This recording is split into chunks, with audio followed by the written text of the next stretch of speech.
सभी विधि विधान से मालती और जितेंद्र का अंतिम संस्कार हो जाने के बाद रेशमी ने टीले वाले बाबा से कहा कि वो अपनी शक्तियां नष्ट करना चाहती है। ये सुनकर चंद्रकला और टीले वाले बाबा दोनों ही अचंभित रह गए। वहीं कटीली के पैरों तले जमीन खिसक गई। इसके पीछे का कारण जानने के लिए टीले वाले बाबा ने रेशमी से पूछा, रेशमी, तुम्हें जो शक्तियां प्राप्त हैं, वो शक्तियां कई सालों की तपस्या और बड़ी मेहनत से प्राप्त होती हैं। तो ऐसी शक्तियों को तुम नष्ट क्यों करना चाहती हो? जवाब देते हुए रेशमी ने कहा, बाबा, जब से पैदा हुई हूँ तब से बस इस बदले की आग में ही जली हूँ। पहले मुझे लगता था कि यामिनी से सिर्फ मुझे ही बदला लेना है, लेकिन यहाँ आने के बाद मुझे पता चला कि यामिनी ने बहुत लोगों का नुकसान किया हुआ है। तो चंद्रकला दीदी और राघव मालिक आज नहीं तो कल यामिनी से अपना और मेरा बदला पूरा कर ही लेंगे। लेकिन मैं अब इस बदले की आग में और नहीं जलना चाहती। मुझे नानी के साथ रहकर एक साधारण जीवन जीना है।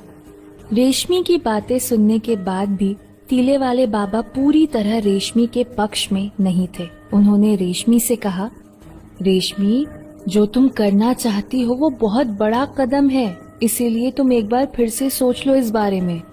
लेकिन चंद्रकला रेशमी की दुविधा भली भांति समझ गई थी, इसीलिए रेशमी के जवाब देने से पहले चंद्रकला ने टीले वाले बाबा से कहा, नहीं बाबा, रेशमी बिल्कुल ठीक कह रही है।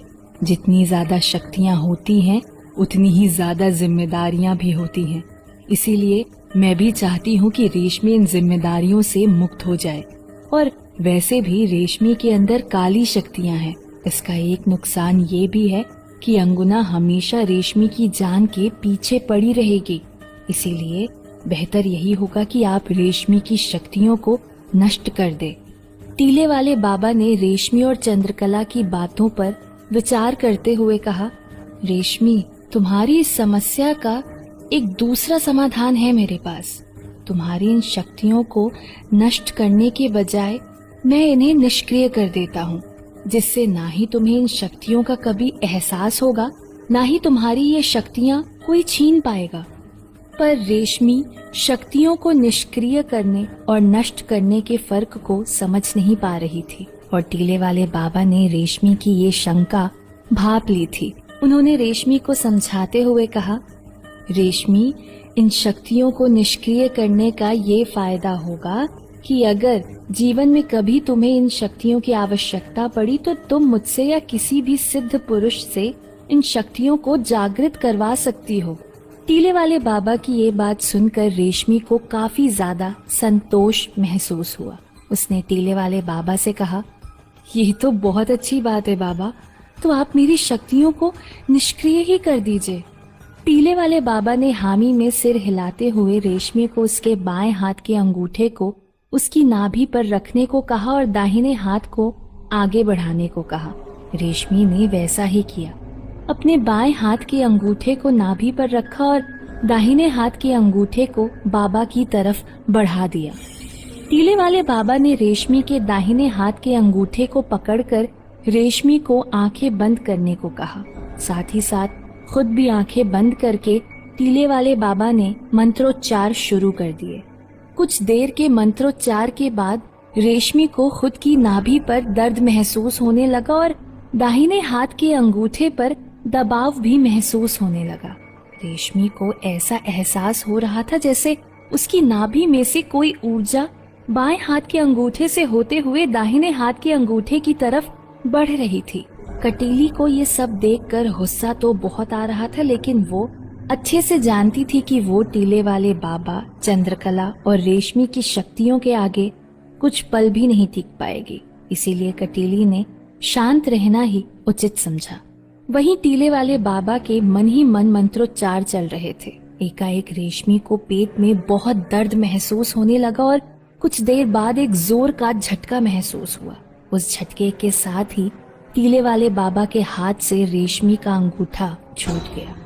बाबा ने रेशमी को अब आंखें खोलने को भी कह दिया था। रेशमी ने आंखें खोली तो रेशमी को काफी ज्यादा हल्का महसूस हो रहा था और उसके चेहरे पर एक बड़ी सी मुस्कान तैर रही थी। रेशमी अब अपने जीवन में एक नई शुरुआत करने को तैयार थी। शमशान घाट में अब सबका काम हो चुका था तो सबने वहां से अपने अपने घर जाने का निश्चय किया। टीले वाले बाबा, चंद्रकला और रेशमी तीनों चंद्रकला के घर की तरफ बढ़े और राघव हवेली की तरफ चला गया। कटीली का भी अब वहां पर रुकने का कोई औचित्य नहीं था। अब बिना देर किए वो अंगुना को सब कुछ बता देना चाहती थी। कटीली ये बात तो जानती थी कि अंगुना इस बात से बहुत ज्यादा गुस्सा होगी, लेकिन उसे सब कुछ बताने के अलावा कोई दूसरा चारा भी नहीं था। यही सोचते हुए कटीली वहां से अंगुना की दुनिया की तरफ निकल गई। कटीली बड़बड़ाते हुए अंगुना की दुनिया में दाखिल हुई। अंगुना को सामने देखते ही कटीली ने अंगुना से कहा, अंगुना, अनर्थ हो गया, तुम्हारे लिए बहुत बड़ी बुरी खबर है। ये सुनते ही अंगुना अपनी जगह से उठ गई। उसने कटीली से उठते हुए पूछा, बुरी खबर? कैसी बुरी खबर कटीली? कटीली अंगुना से सच कहने की हिम्मत नहीं जुटा पा रही थी और जवाब देते हुए उसकी जुबान लड़खड़ा रही थी।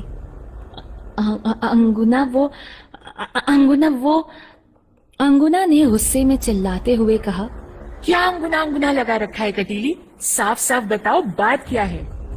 आखिरकार जवाब देते हुए कटीली ने कहा, अंगुना, चंद्रकला ने मालती और जितेंद्र को बहला फुसलाकर हमेशा हमेशा के लिए काली सायों की दुनिया से मुक्त कर दिया। ये सुनते ही अंगुना के होश उड़ गए। उसने चौंकते हुए कहा, नहीं नहीं कटीली, ये क्या कह रही हो तुम? ये संभव नहीं है, ये नहीं हो सकता। इस पर कटीली ने कहा, ये हो चुका है अंगुना, और इसके अलावा भी एक बहुत बड़ी बुरी खबर है तुम्हारे लिए। अंगुना फिर से आंखें फाड़ते हुए कटीली की तरफ देखने लगी। कटीली ने अपनी बात को जारी रखते हुए कहा, अंगुना, टीले वाले बाबा ने मालती और जितेंद्र को मुक्त करने के साथ साथ रेशमी की सारी शक्तियों को भी निष्क्रिय कर दिया है। अब जब तक रेशमी की सारी शक्तियां फिर से जागृत नहीं हो जाती, तब तक रेशमी की शक्तियां भी हमारे कुछ काम की नहीं रह गई हैं। ये सब बातें सुनते सुनते अंगुना का गुस्सा बढ़ता जा रहा था। उसका मन तो कर रहा था कि वो अभी जाए और खत्म कर दे उस रेशमी का किस्सा हमेशा हमेशा के लिए, लेकिन अंगुना जानती थी कि वो ऐसा नहीं कर सकती, क्योंकि अगर उसने ऐसा कर दिया तो रेशमी की शक्तियों को हासिल करने का उसका सपना हमेशा के लिए बस एक सपना ही रह जाएगा। पर अगर वो जिंदा रहती है तो ये रेशमी की शक्तियों को हासिल करने की उम्मीद भी हमेशा जिंदा रहेगी। इसीलिए अंगुना के लिए रेशमी का जिंदा रहना बहुत जरूरी था। अंगुना समझ गई थी कि अब उसे अपनी बेटियों को श्राप से मुक्त करवाने में थोड़ा समय और लगेगा, लेकिन एक बात अंगुना ने ठान ली थी कि अब जो भी करेगी वो खुद करेगी। कटीली को हर जगह भेजने से उसका हमेशा नुकसान ही हुआ था। अपनी बेटियों को श्राप से मुक्त कराने में अब अंगुना अपना सब कुछ झोंक देगी। अंगुना को इस तरह सोचता हुआ देख कटीली ने पूछा, क्या सोच रही हो अंगुना? अंगुना ने अपनी आंखें चमकाते हुए गुस्से में कहा, कटीली, बहुत हुआ किसी बड़े शिकार का इंतजार। अब मैं छोटे छोटे शिकार करके अपनी शक्तियां बढ़ाऊंगी और अपने बलबूते पर अपनी बेटियों को श्राप से मुक्त करवाऊंगी। अंगुना के दिमाग में क्या चल रहा था ये सिर्फ अंगुना ही जानती थी। कटीली पूछना जरूर चाहती थी, लेकिन अंगुना का गुस्सा देखकर उसकी हिम्मत नहीं हुई। वहीं मायापुर में इतने महीनों के घने अंधेरे के बाद आज एक नए सूरज का आगमन हुआ था। सूरज की रोशनी भी आज कहीं अधिक चमक रही थी।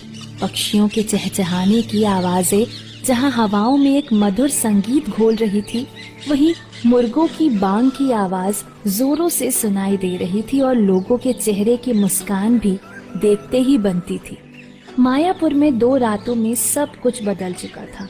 भले ही यामिनी का अंत जैसा सोचा था वैसा नहीं हुआ था, लेकिन यामिनी के इस गांव से चले जाने से गांव के सभी लोग काफी ज्यादा खुश थे। वैसे तो यामिनी के जाने से गांव में कोई बड़ा बदलाव नहीं आया था, लेकिन चूंकि यामिनी गांव की सरपंच भी थी, इसीलिए यामिनी के जाने के बाद सरपंच की कुर्सी खाली हो चुकी थी। मायापुर का आज तक का इतिहास तो ये रहा था कि मायापुर का सरपंच हमेशा हवेली का सदस्य ही बना है, लेकिन हवेली के सदस्यों में अब सिर्फ राघव ही बचा था। वैसे तो रामनाथ जी के जाने के बाद सरपंच पद का सही उत्तराधिकारी राघव ही था, लेकिन जैसा राघव का खुद का इतिहास रहा है, उसके चलते गांव के बहुत से लोग अभी भी राघव पर पूरी तरह भरोसा नहीं करते थे, यहाँ तक कि चंद्रकला भी नहीं। भले ही राघव ने यामिनी को सजा दिलाने और मालती को मुक्ति दिलाने में गांव वालों की मदद कर रहा था, लेकिन ये भी उसने सिर्फ इसीलिए किया था क्योंकि मालती का उसके साथ बहुत ज्यादा लगाव था और मालती को यामिनी ने ही मारा था। तो ये सब करके वो सिर्फ अपना ही बदला पूरा कर रहा था। पर जब से रेशमी गांव में आई थी, तब से राघव ने रेशमी के साथ कुछ भी गलत नहीं किया था। यहाँ तक कि उसने हमेशा हर कदम पर रेशमी का साथ ही दिया था। इसीलिए किसी और का राघव पर भरोसा हो न हो, रेशमी का राघव पर पूरा भरोसा था। खैर, इसी बात का फैसला करने के लिए आज सुबह सुबह ही पंचायत बुला ली गई थी। सरपंच के फैसले के साथ साथ गांव वालों को मालती और जितेंद्र की खुशखबरी भी सुननी थी, इसीलिए पंचायत में भीड़ का जमावड़ा लग चुका था। चारों पंच महोदय के साथ साथ हवेली से राघव, योगेंद्र और नंदिनी भी पहुंच चुके थे। योगेंद्र आखिरी वक्त में सब लोगों की नजरों में नहीं आया था, जिसकी वजह से वो बच गया था।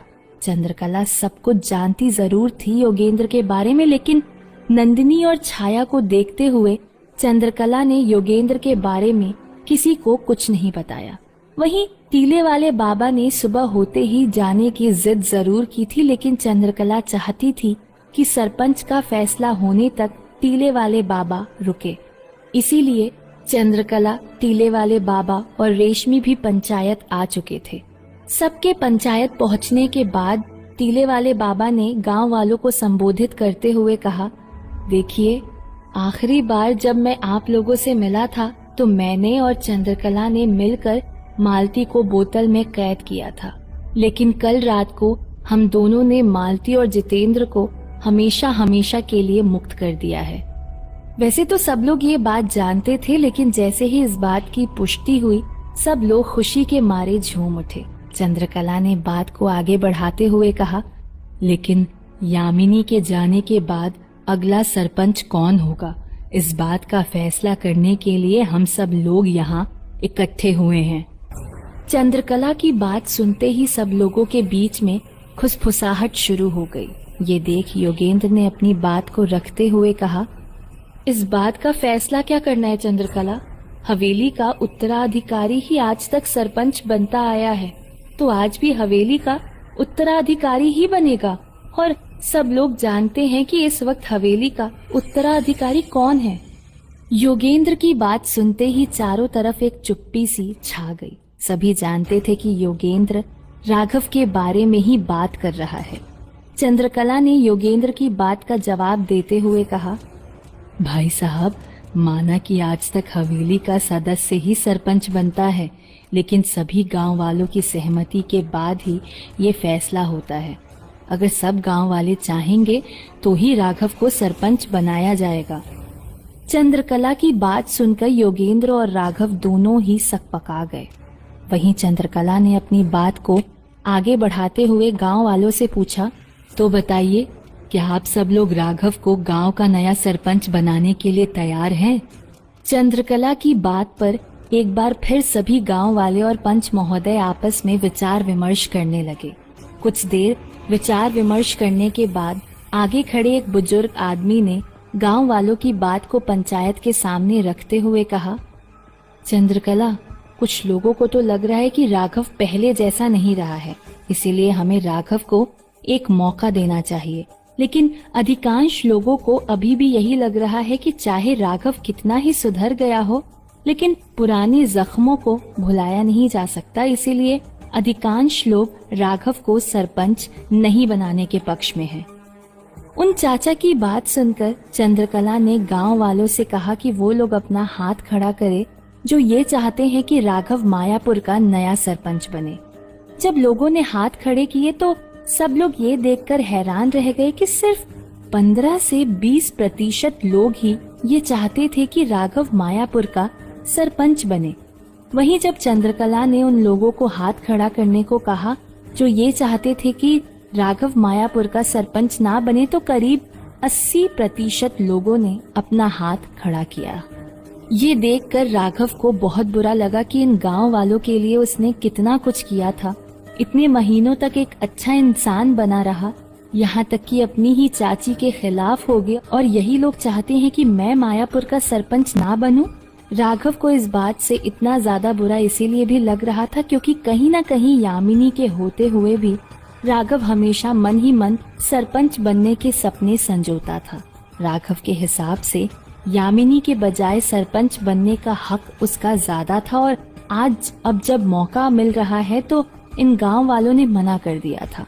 लेकिन गांव वालों के मत को देखते हुए एक बात तो तय हो गई थी कि अब राघव तो मायापुर का सरपंच नहीं बनेगा। अगर राघव सरपंच नहीं बनेगा तो आखिर कौन बनेगा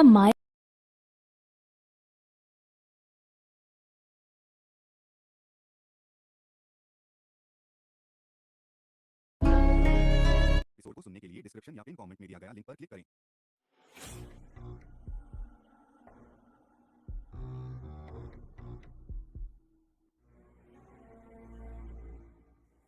सभी विधि विधान से मालती और जितेंद्र का अंतिम संस्कार हो जाने के बाद रेशमी ने टीले वाले बाबा से कहा कि वो अपनी शक्तियां नष्ट करना चाहती है। ये सुनकर चंद्रकला और टीले वाले बाबा दोनों ही अचंभित रह गए।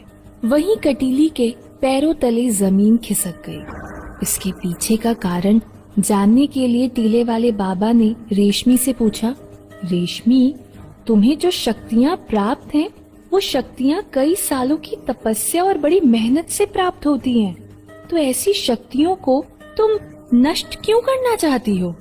जवाब देते हुए रेशमी ने कहा, बाबा, जब से पैदा हुई हूँ तब से बस इस बदले की आग में ही जली हूँ।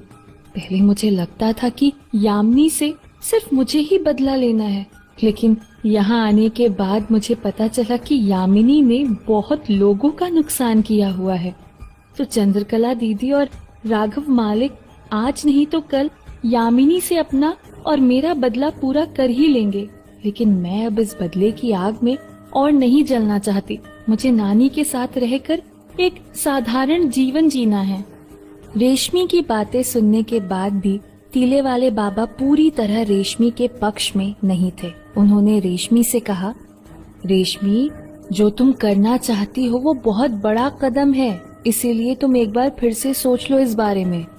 लेकिन चंद्रकला रेशमी की दुविधा भली भांति समझ गई थी, इसीलिए रेशमी के जवाब देने से पहले चंद्रकला ने टीले वाले बाबा से कहा, नहीं बाबा, रेशमी बिल्कुल ठीक कह रही है।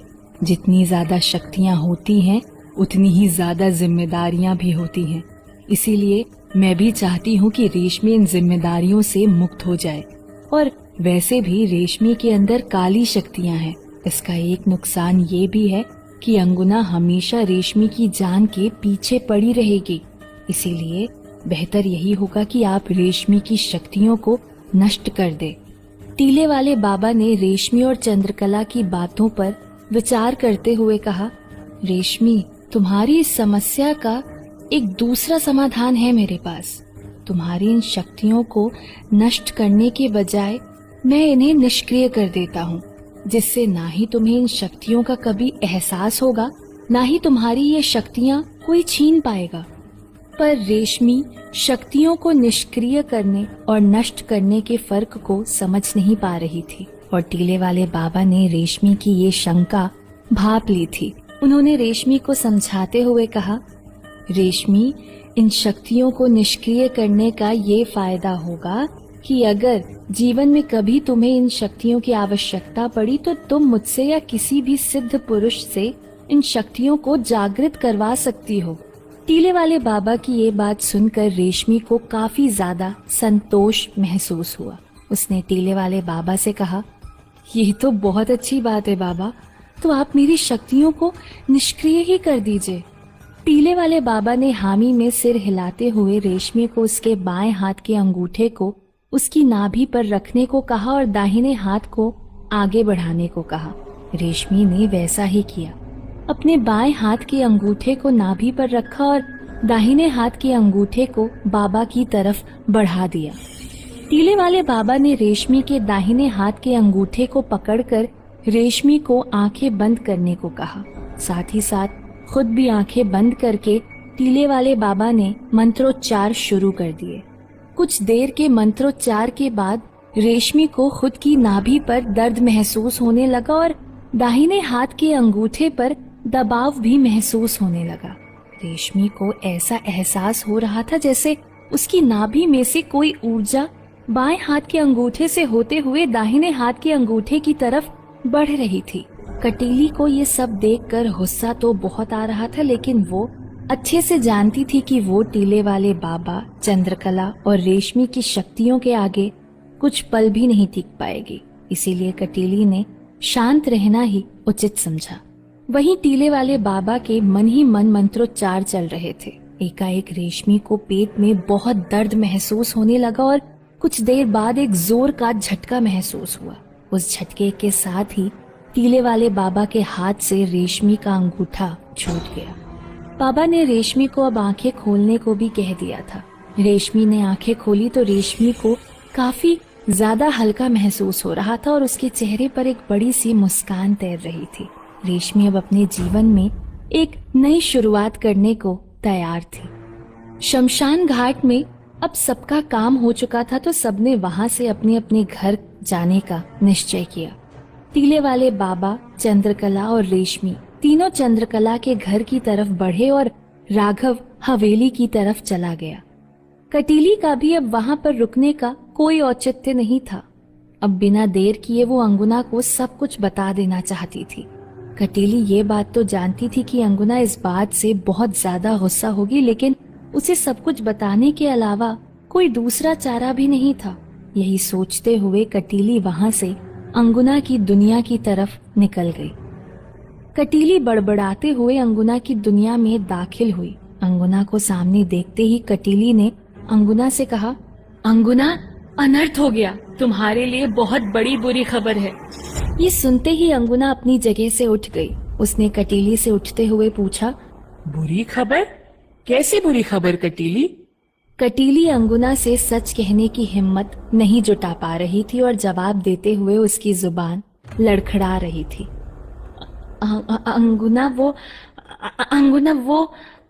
अंगुना ने गुस्से में चिल्लाते हुए कहा, क्या अंगुना अंगुना लगा रखा है कटीली? साफ साफ बताओ, बात क्या है? आखिरकार जवाब देते हुए कटीली ने कहा, अंगुना, चंद्रकला ने मालती और जितेंद्र को बहला फुसलाकर हमेशा हमेशा के लिए काली सायों की दुनिया से मुक्त कर दिया। ये सुनते ही अंगुना के होश उड़ गए। उसने चौंकते हुए कहा, नहीं नहीं कटीली, ये क्या कह रही हो तुम? ये संभव नहीं है, ये नहीं हो सकता। इस पर कटीली ने कहा, ये हो चुका है अंगुना, और इसके अलावा भी एक बहुत बड़ी बुरी खबर है तुम्हारे लिए। अंगुना फिर से आंखें फाड़ते हुए कटीली की तरफ देखने लगी। कटीली ने अपनी बात को जारी रखते हुए कहा, अंगुना, टीले वाले बाबा ने मालती और जितेंद्र को मुक्त करने के साथ साथ रेशमी की सारी शक्तियों को भी निष्क्रिय कर दिया है। अब जब तक रेशमी की सारी शक्तियां फिर से जागृत नहीं हो जाती, तब तक रेशमी की शक्तियां भी हमारे कुछ काम की नहीं रह गई हैं। ये सब बातें सुनते सुनते अंगुना का गुस्सा बढ़ता जा रहा था। उसका मन तो कर रहा था कि वो अभी जाए और खत्म कर दे उस रेशमी का किस्सा हमेशा हमेशा के लिए, लेकिन अंगुना जानती थी कि वो ऐसा नहीं कर सकती, क्योंकि अगर उसने ऐसा कर दिया तो रेशमी की शक्तियों को हासिल करने का उसका सपना हमेशा के लिए बस एक सपना ही रह जाएगा। पर अगर वो जिंदा रहती है तो ये रेशमी की शक्तियों को हासिल करने की उम्मीद भी हमेशा जिंदा रहेगी। इसीलिए अंगुना के लिए रेशमी का जिंदा रहना बहुत जरूरी था। अंगुना समझ गई थी कि अब उसे अपनी बेटियों को श्राप से मुक्त करवाने में थोड़ा समय और लगेगा, लेकिन एक बात अंगुना ने ठान ली थी कि अब जो भी करेगी वो खुद करेगी। कटीली को हर जगह भेजने से उसका हमेशा नुकसान ही हुआ था। अपनी बेटियों को श्राप से मुक्त कराने में अब अंगुना अपना सब कुछ झोंक देगी। अंगुना को इस तरह सोचता हुआ देख कटीली ने पूछा, क्या सोच रही हो अंगुना? अंगुना ने अपनी आंखें चमकाते हुए गुस्से में कहा, कटीली, बहुत हुआ किसी बड़े शिकार का इंतजार। अब मैं छोटे छोटे शिकार करके अपनी शक्तियां बढ़ाऊंगी और अपने बलबूते पर अपनी बेटियों को श्राप से मुक्त करवाऊंगी। अंगुना के दिमाग में क्या चल रहा था ये सिर्फ अंगुना ही जानती थी। कटीली पूछना जरूर चाहती थी, लेकिन अंगुना का गुस्सा देखकर उसकी हिम्मत नहीं हुई। वहीं मायापुर में इतने महीनों के घने अंधेरे के बाद आज एक नए सूरज का आगमन हुआ था। सूरज की रोशनी भी आज कहीं अधिक चमक रही थी।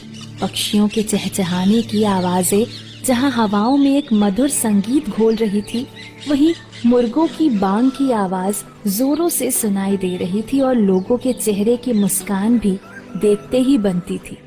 मायापुर में 2 रातों में सब कुछ बदल चुका था।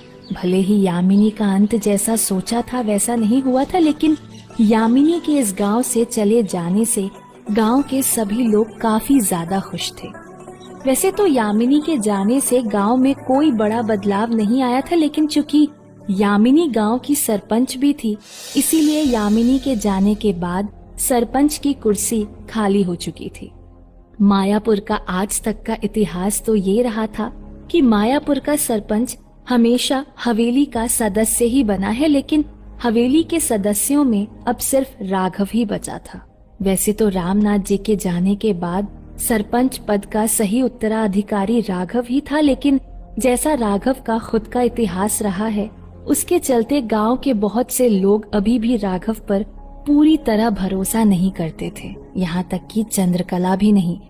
भले ही राघव ने यामिनी को सजा दिलाने और मालती को मुक्ति दिलाने में गांव वालों की मदद कर रहा था, लेकिन ये भी उसने सिर्फ इसीलिए किया था क्योंकि मालती का उसके साथ बहुत ज्यादा लगाव था और मालती को यामिनी ने ही मारा था। तो ये सब करके वो सिर्फ अपना ही बदला पूरा कर रहा था। पर जब से रेशमी गांव में आई थी, तब से राघव ने रेशमी के साथ कुछ भी गलत नहीं किया था। यहाँ तक कि उसने हमेशा हर कदम पर रेशमी का साथ ही दिया था। इसीलिए किसी और का राघव पर भरोसा हो ना हो, रेशमी का राघव पर पूरा भरोसा था। खैर, इसी बात का फैसला करने के लिए आज सुबह सुबह ही पंचायत बुला ली गई थी। सरपंच के फैसले के साथ साथ गांव वालों को मालती और जितेंद्र की खुशखबरी भी सुननी थी, इसीलिए पंचायत में भीड़ का जमावड़ा लग चुका था। चारों पंच महोदय के साथ साथ हवेली से राघव, योगेंद्र और नंदिनी भी पहुंच चुके थे। योगेंद्र आखिरी वक्त में सब लोगों की नजरों में नहीं आया था, जिसकी वजह से वो बच गया था। चंद्रकला सब कुछ जानती जरूर थी योगेंद्र के बारे में, लेकिन नंदिनी और छाया को देखते हुए चंद्रकला ने योगेंद्र के बारे में किसी को कुछ नहीं बताया। वहीं टीले वाले बाबा ने सुबह होते ही जाने की जिद जरूर की थी, लेकिन चंद्रकला चाहती थी कि सरपंच का फैसला होने तक टीले वाले बाबा रुके। इसीलिए चंद्रकला, टीले वाले बाबा और रेशमी भी पंचायत आ चुके थे। सबके पंचायत पहुंचने के बाद टीले वाले बाबा ने गांव वालों को संबोधित करते हुए कहा, देखिए, आखिरी बार जब मैं आप लोगों से मिला था तो मैंने और चंद्रकला ने मिलकर मालती को बोतल में कैद किया था, लेकिन कल रात को हम दोनों ने मालती और जितेंद्र को हमेशा हमेशा के लिए मुक्त कर दिया है। वैसे तो सब लोग ये बात जानते थे, लेकिन जैसे ही इस बात की पुष्टि हुई, सब लोग खुशी के मारे झूम उठे। चंद्रकला ने बात को आगे बढ़ाते हुए कहा, लेकिन यामिनी के जाने के बाद अगला सरपंच कौन होगा, इस बात का फैसला करने के लिए हम सब लोग यहाँ इकट्ठे हुए हैं। चंद्रकला की बात सुनते ही सब लोगों के बीच में खुसफुसाहट शुरू हो गई। ये देख योगेंद्र ने अपनी बात को रखते हुए कहा, इस बात का फैसला क्या करना है चंद्रकला? हवेली का उत्तराधिकारी ही आज तक सरपंच बनता आया है, तो आज भी हवेली का उत्तराधिकारी ही बनेगा। और सब लोग जानते हैं कि इस वक्त हवेली का उत्तराधिकारी कौन है। योगेंद्र की बात सुनते ही चारों तरफ एक चुप्पी सी छा गई। सभी जानते थे कि योगेंद्र राघव के बारे में ही बात कर रहा है। चंद्रकला ने योगेंद्र की बात का जवाब देते हुए कहा, भाई साहब, माना कि आज तक हवेली का सदस्य ही सरपंच बनता है, लेकिन सभी गांव वालों की सहमति के बाद ही ये फैसला होता है।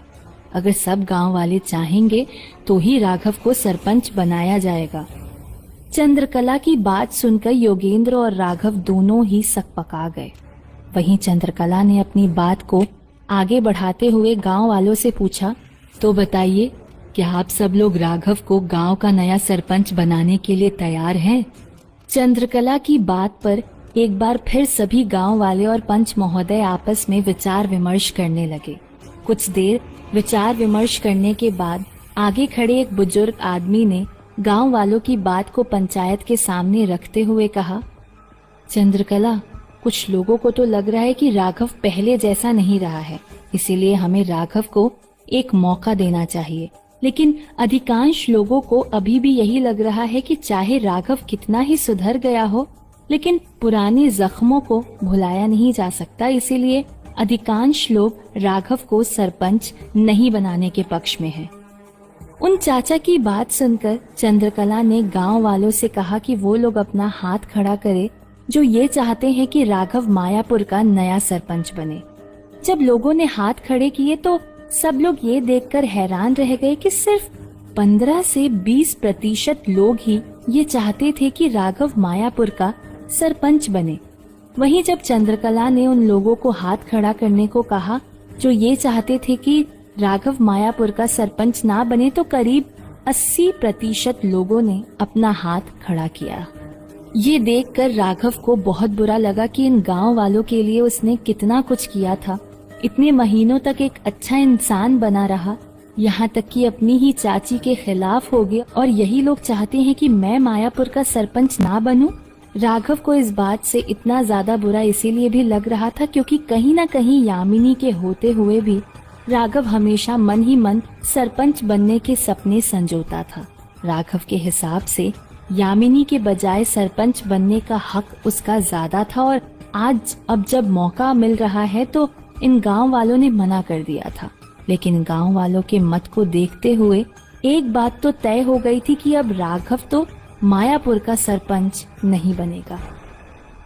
अगर राघव सरपंच नहीं बनेगा तो आखिर कौन बनेगा?